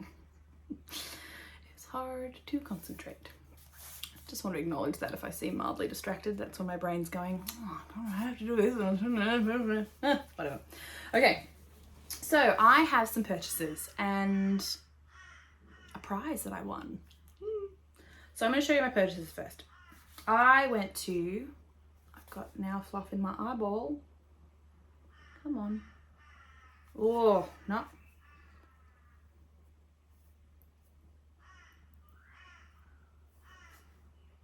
Okay, we're good. I went to Knit Happens in Murwillumbah, which is my local yarn store. First of all, very, very great store. Karen, freaking lovely. She really helped me out with a few things, one of which I'm about to show you.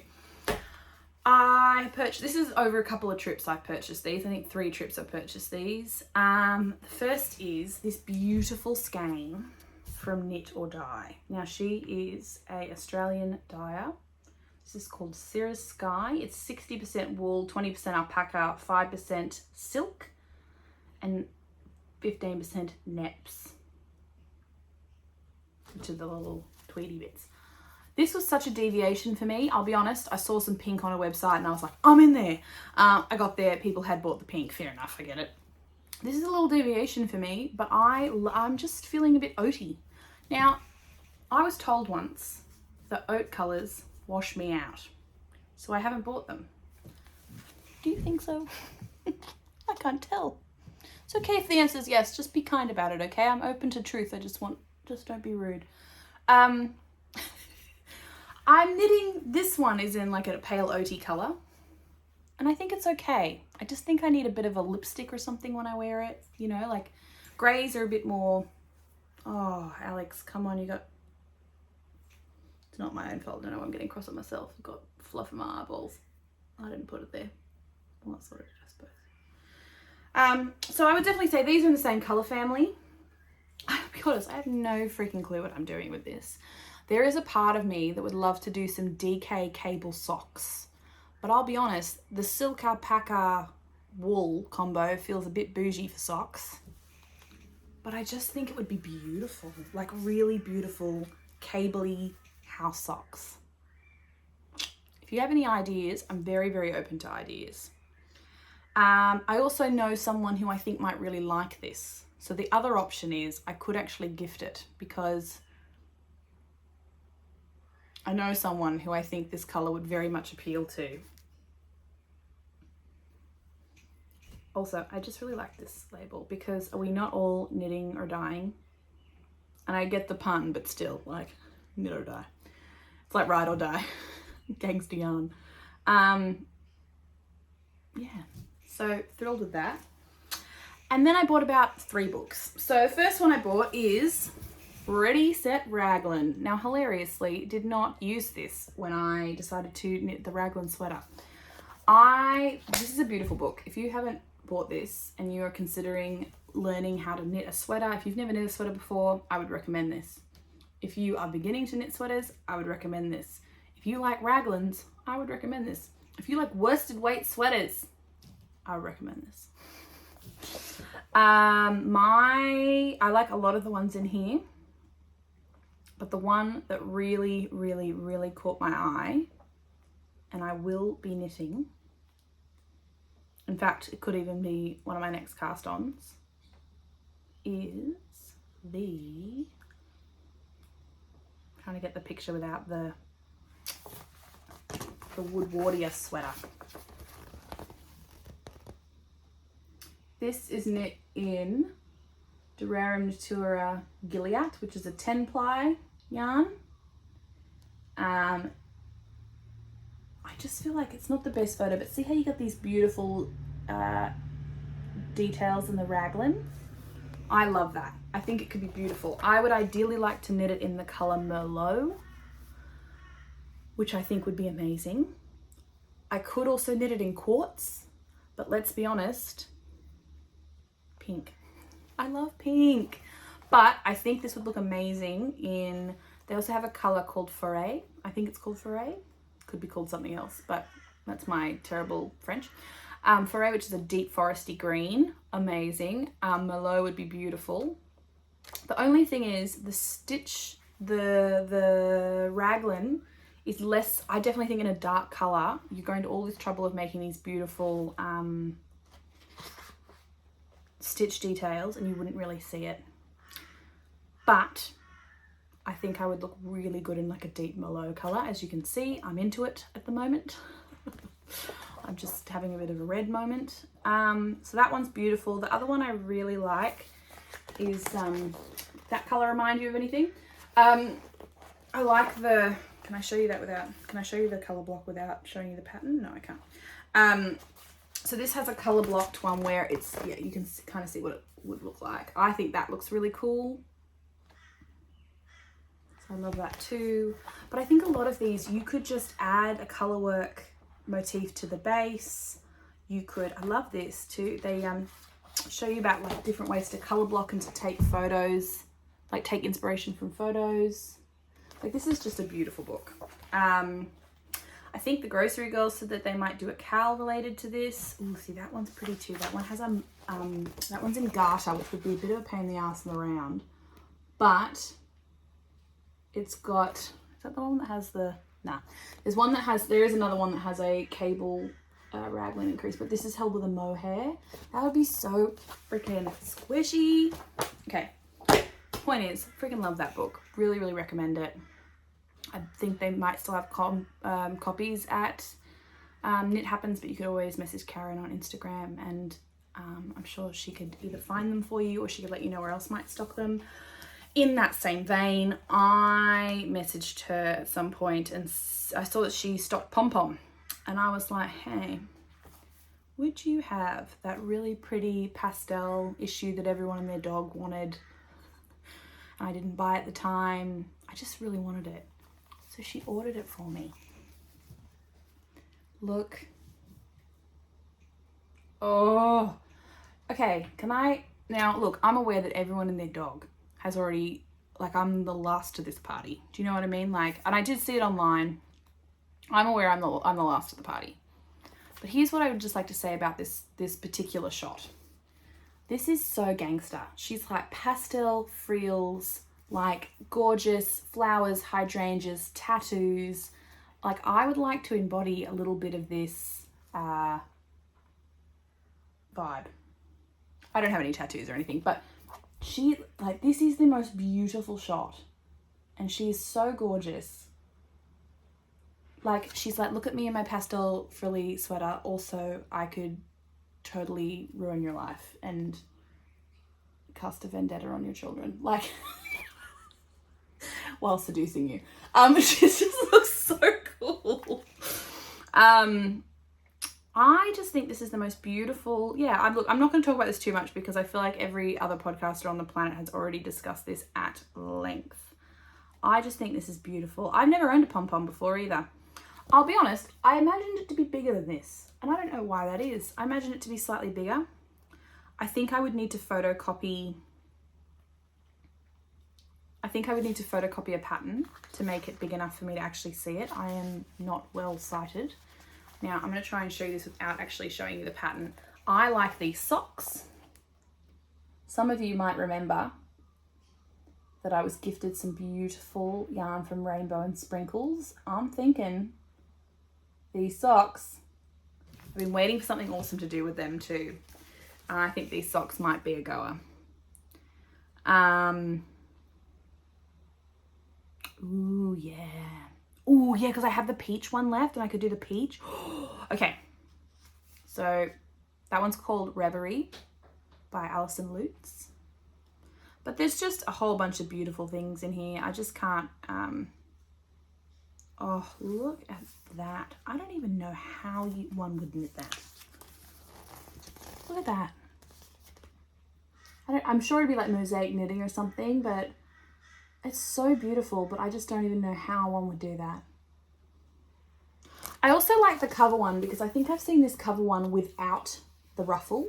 I think as a big busted human being, I'm less inclined to do a ruffle. Very pretty, but not probably for me. I think this could look really, really pretty, just sans ruffle.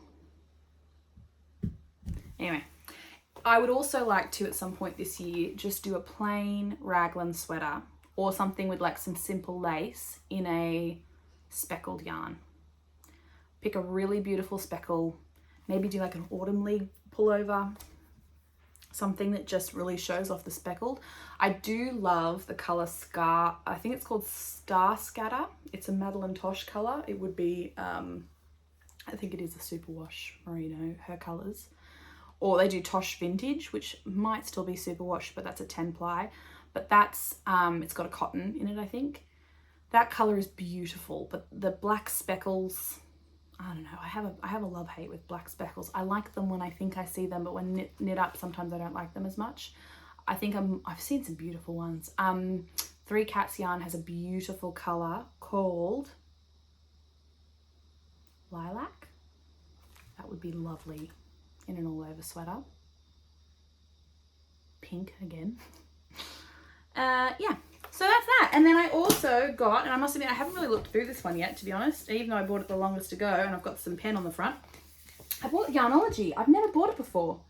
And I saw the grocery girls talk about it a few times, and it's an Australian magazine, and I kind of thought, come on, Alex, like, have a go. The quality of this magazine is beautiful. I haven't really looked through it all that much. I do love the discussion on mohair. Ooh. Gosh, that's pretty. I love mohair. Let's knit with more mohair. It's just so expensive. So beautiful. Oh, I love this. Stephen West calls mohair the beauty blender of yarn. Amen, sister. It is. Look at that. So pretty. So yeah, quality's beautiful. I'm looking forward to having a look through this. I might have a look with a cup of tea later today. I love it. Next. So final thing that I can think of. Oh, no. Definitely not the final thing. This is so exciting. So I've got two more things to show you. Okay. So I messaged the gorgeous Laura of Tiny Human Knits. I was just like, well, okay, so here's what happened. I was scrolling through my feed. I basically spat out my coffee when I saw this picture of these self-striping socks. I was just like, holy shit, they are so pretty. I have never tried self-striping sock yarn. You may have seen my Instagram reel. If not, feel free to check that out. Sometimes I post those and I think, am I going to regret this really bad? Like if anybody that I know actually found these, I'd be mortified. Anyway, they're out there on the internet. So sometimes I think I go back through them just to make sure I don't want to delete them now. But anyway, I feel like they're funny and I like them. So I never knit with self-striping stock yarn. I was like looking through and I've been meaning to do it, but I haven't found, I don't know, there's definitely Australian yarn dyers that do it. I don't know, I just haven't done it. Anyway, so I was just looking through and I almost spat out my coffee. It was the most beautiful combination of like teals and peaches and like this goldy yellow color. I think you can see where this is going.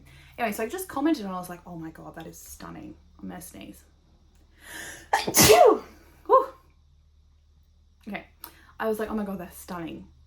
And Laura messaged me and was like, oh, I always keep an extra one. Send me your address and I'll send it to you. And I was a bit like, I felt a little bit bad, to be honest. And then I just thought, okay, sure. Like, don't look a gift horse in the mouth, Alexandra. So she's lovely and I cannot believe it. She sent it to me. So all the way from Canada. So I did say it was Tiny Human Knits, right? I didn't say Laura. So a few days ago, I got this beautiful package in the mail with my first ever self-striping yarn. And I cannot tell you, it has been so hard to not cake this up so I can show it to you, because I just think it looks so beautiful in the skein. Like, oh, look. It's actually like magic. Why are you not focusing? Focus. So it's tiny human knits. Feel free to focus, not on my face. Can you see that yet? No. Hello. All right, it's tiny human knits, I promise. They're a Canadian yarn company, hand dyed. This color is called Carols in the Snow. I'm almost 100% sure there are none of these left because I'm pretty sure I got the last one, or maybe the last one that Laura wasn't keeping. 80% superwash merino, 20% nylon. I must admit that is my favorite combination for socks, so love it. So it's self-striping, 50 grams with a contrasting mini skein. I cannot wait to cake this on and cast this up. Wait, cake this on and cast this up. Cake this up and cast this on. I cannot freaking wait. Look at it. Look at it. This could be a color palette for a colorwork sweater. I am dying. So not only did Laura send me a beautiful skein and a very, very sweet handwritten note, I can't believe I've also never had a holiday yarn too, and this is Carols in the Snow, so I feel really cute. She also sent me this really gorgeous project bag. Pinks and purples, my favorite. In stunningly lined. I can only assume that she sells these, right? So I just think you need to know how lovely these are. Now, there's a little bit of cat hair on them. I don't think Laura will mind because she also has a gorgeous fluffy cat. Buddy is particularly fond of this bag. Anytime I put it down, he will find it and sit on it. Has a lovely little tiny, oh, other way around. Tiny human knits tag. Look, match my nail polish. So here's what I love about this. Cat proof. You can tell that this is coming from a person who owns a cat. Cat proof. Sit it down. It sits up. Here, I'll put something in it so you can see. I'll put my little yarn back in it. It sits up really, really beautifully. So what I think this is also going to do is that once I cake up the yarn, I can actually knit straight from the bag, which again, cat proof, very, very exciting. So overall, like, beautiful quality, like definitely like beautifully handmade. Like, this is lovely. So look, I was, again, full transparency, I was gifted this. Laura did not even ask me to share this, but I just feel like you need to see it. Look how beautifully that's done. See, I can't sew. Well, I can technically, but not very well. So I'm always very impressed by workmanship around sewing, because I just, like, I can physically put things together, but I can't create this level of neatness and the kind of, the edges and the everything, and just the coordinating fabrics is so beautiful. So thank you, Laura. This is just like, it's a beautiful gift. And I'm both confused and very, very grateful for your generosity. Like, you don't know me at all. And you were just like, here, I'll send it to you. That was super kind.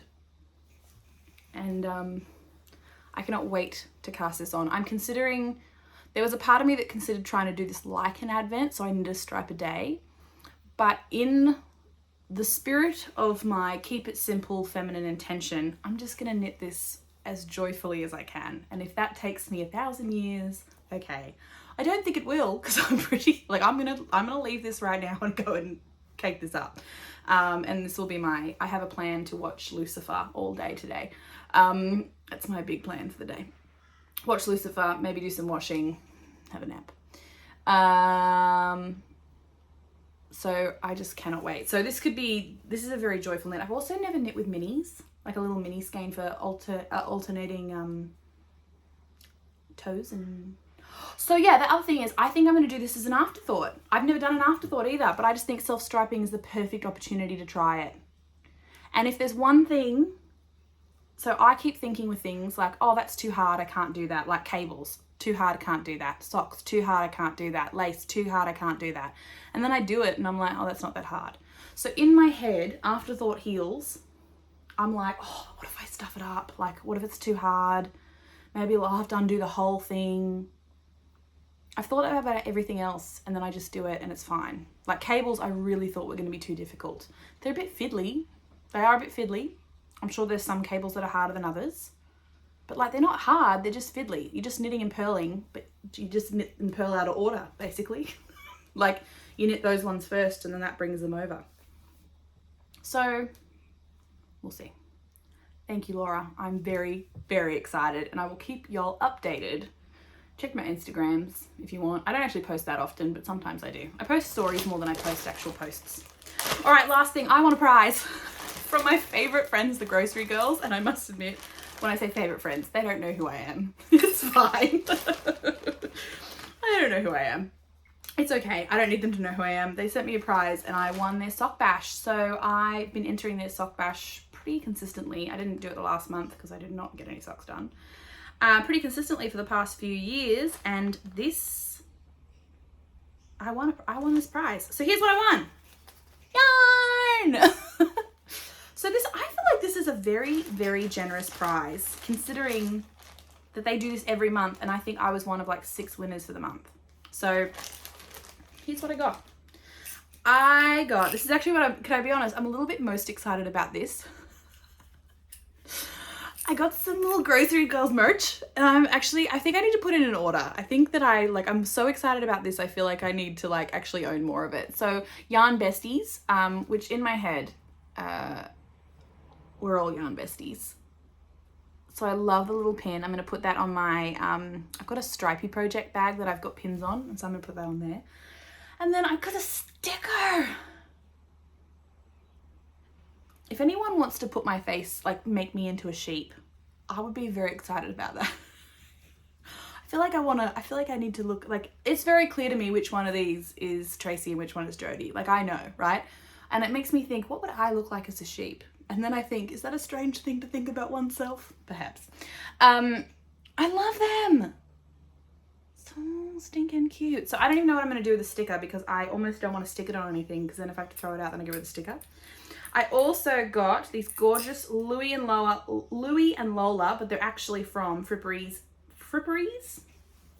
Can I speak English? Is it actually English? I don't know. Fripperies and Bibelots, frippandbib.com, love that.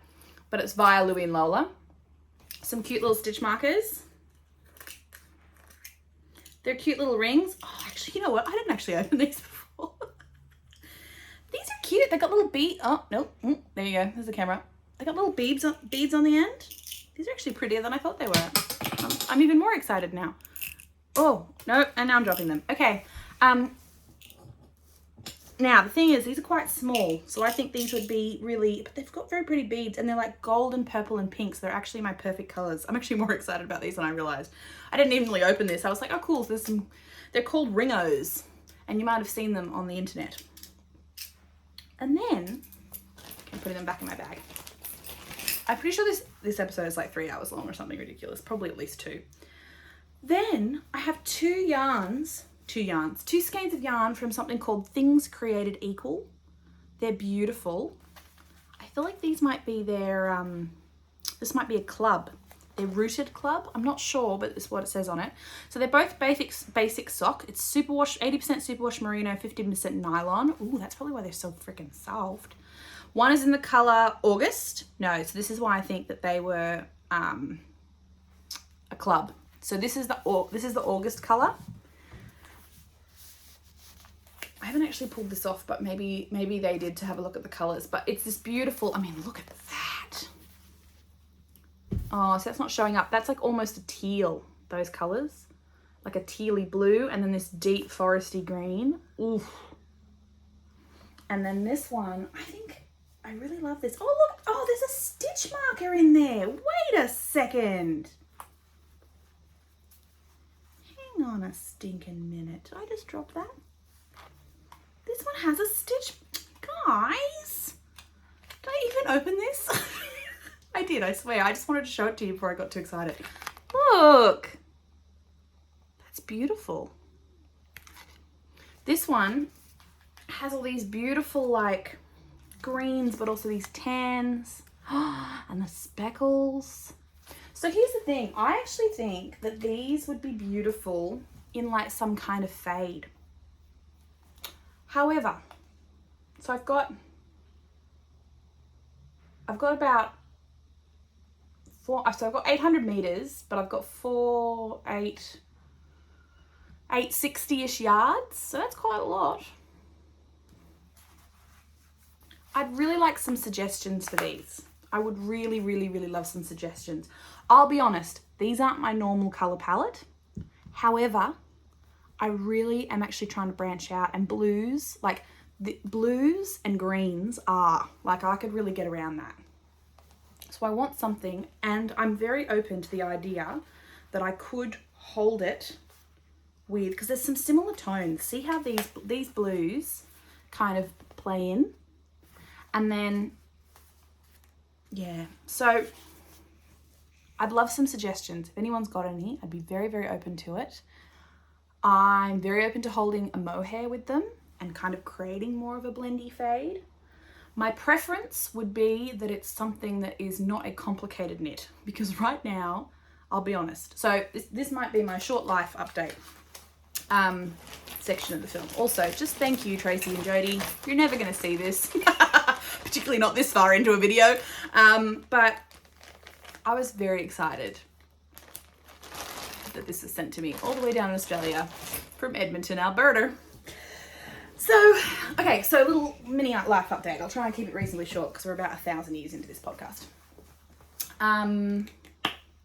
Lip gloss, lip balm, my Burt's Bees, watermelon. So, for those of you who know, I moved in September. I started a new job start of October. It's been pretty full on since then. Good full on, just very full on. So the reason I'd like a simple knitting pattern is, I'll be honest, when I'm at work, I basically work 4 days on, 3 days off, but 4 days on is like, they're pretty intense days. And so I don't have a lot of mental capacity when I'm not working. I do think that will ease up as I work the job more and I kind of get more, more comfortable doing all of the things, but I travel quite a bit. And it's just a lot of, I use my brain a lot. So I come home and I just need simple comfort knitting. In saying that, I do also love a bit of colour work. So that's the other thing, is these could be really beautiful in a colour work sweater as a yoke with a plain, really beautiful. Maybe help with the mohair. Anyway, plans. Yes. Sometimes I do like a colour work because it stops my brain from working. But that's normally when my brain, I do tend to be a big thinker. I think a lot. Recently less so, just purely because I run out of thinking power. So I come home and I'm tired. My brain stops thinking. So yeah, I don't know, it's been pretty busy. I've been doing lots of adventuring. I live in the most beautiful area. So this is the Northern Rivers area near Byron Bay. And if you just Google any of that, you will see rainforests, beaches, like it's ridiculous. It's absolutely ridiculous. So I've been doing lots of exploring, went up to some national parks, generally wandering around. Went to Sydney for Christmas. That was pretty full on. Good though, but full on. I got some big stuff. I'm flying out for a wedding in Sydney again in a few weeks. Heading back to work tomorrow. Had a good break. But it's just a lot of stuff going on. And so I'll be honest, the knitting it seems like I've had a lot here today, but I feel like a lot of that has just kind of been over the last 10 days where I've had some time off and now I'm knitting. So yeah, I mean, like everything's really good from that front, and I love my job so much. And also I'm so tired sometimes. So this is definitely the most knitting I've done for quite a while. So I'm really looking for comfort knits. I do think that's why the half and half triangles wrap would be amazing. But I'm also worried that because it's so big, I'd feel like I'm not going anywhere with it. But I thought I could always just order the yarn, cast it on. So other ideas that I had would a sweater in the Merlot or the Foray colour. Merlot is out of stock, currently at Sunspun Yarns, so I could wait for that. Foray is in stock, but I thought that maybe I would do that Foray colour for a Lumi sweater by Sari Nordland. That's on the cards. I also was thinking about doing a fingering weight colourwork sweater, just simple colourwork, but something I could wear for work. I don't know, I've got a few ideas, but nothing I'm like full on attached to. I really want to do a Turtle Dove in a Sonda Yarn Co combo, but I'm gonna either A, wait until they go international, B, will order from Espace Tricot. But I feel like when I order from Espace Tricot, I want to order. I want to make a few orders. So, and I just feel like right now it's almost like I know I need to knit in preparation for the cooler months, because we don't have that, like, otherwise by the time I get there I won't have anything to wear. But it is so hot that the idea of ordering mohair, like, as much as I love it, I just know I'm not going to cast it on because it's too hot. So I'm just going to knit my giant raglan. I'm not sure what this is. You're Not a Wednesday or a ranunculus or a, what's that thing called? Turtle Dove sweater. I'm going to work on my beautiful stripy socks. I'm just going to see what comes to me. I cannot wait to cast on my Newton yarn, but I will wait because I don't think I'm going to enjoy it while it's this hot. And I just think I need the right pattern, yarn, weather combo.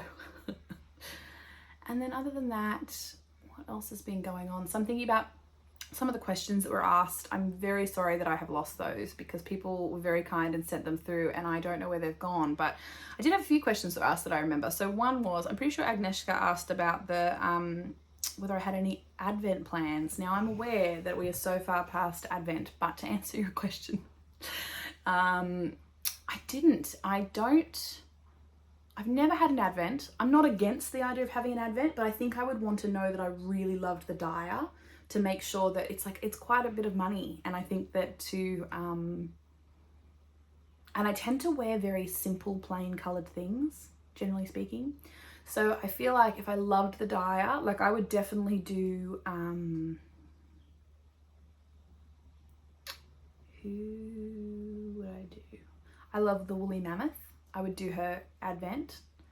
I would do, I think it's Ivy Fiber Co. She's the one who does, what are they called? Artemis yarns. I think Ivy Fiber Co. is her like natural yarn. I'd definitely do that. Sonda came out with an Advent, sign me up.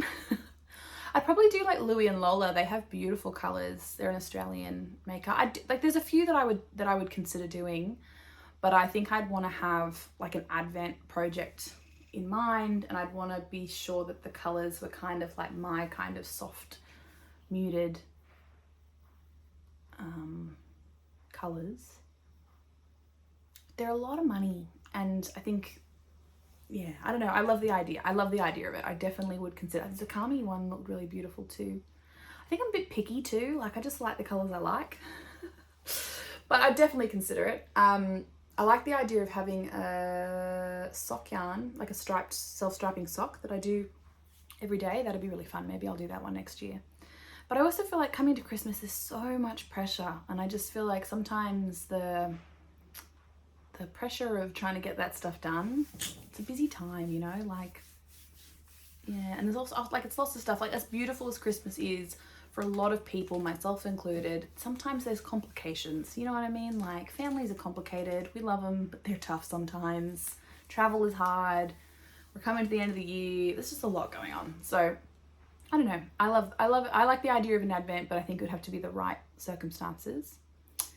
Sweet Anna asked quite a few questions, but the one I really remember was about McLeod's Daughters. Now I love McLeod's Daughters. I recently, last year, started watching from the beginning again. However, and I don't want to spoil it in case no one's watched it, but there is a character who dies very unexpectedly. And I can't bring myself to go back and watch it now because I watched the part where she dies and then I'm in mourning ever since. I will go back and watch it. I love that show. I have watched it all the way through before, but I am taking a pause. I don't know. I just really loved her, and now she's not there. So I think she's my favorite character too, which is why I was super depressed when she died. So yeah, I love McLeod's Daughters, and to be honest, I feel like it's pretty accurate. Like, as someone who has worked, like I've worked out on properties and spent quite a lot of time out in the middle of nowhere, and I would say it's fairly accurate. Like, it's probably a bit 90s, but other than that, like, it's pretty legit. Trying to think about what other people might have asked me. I'm really sorry, I've forgotten. If you're open to sending more, I'm very happy to actually do one next time. I'll make sure that when I do it, I screenshot them so that I actually have them saved. I can't remember any of the other questions, friends.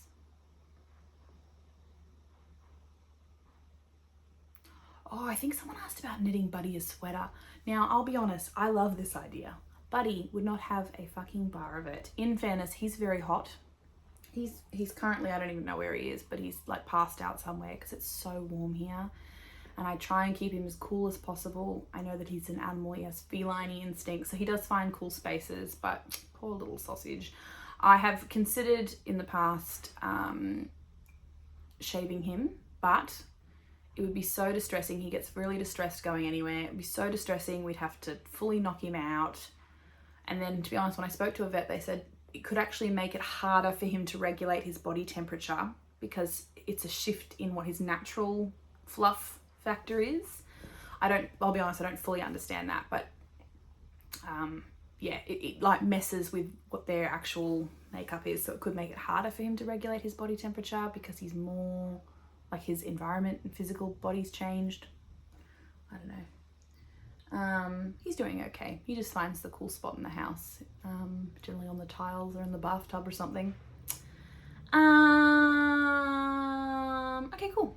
Well, my sweet friends, hopefully it doesn't take me 2 months to upload another video. Make no promises. Oh, it's a noisy car. I make no promises. But I will keep knitting, and I'll definitely be around on Instagram if you want to say hey, and lots of love. I hope you take care. Okay, bye.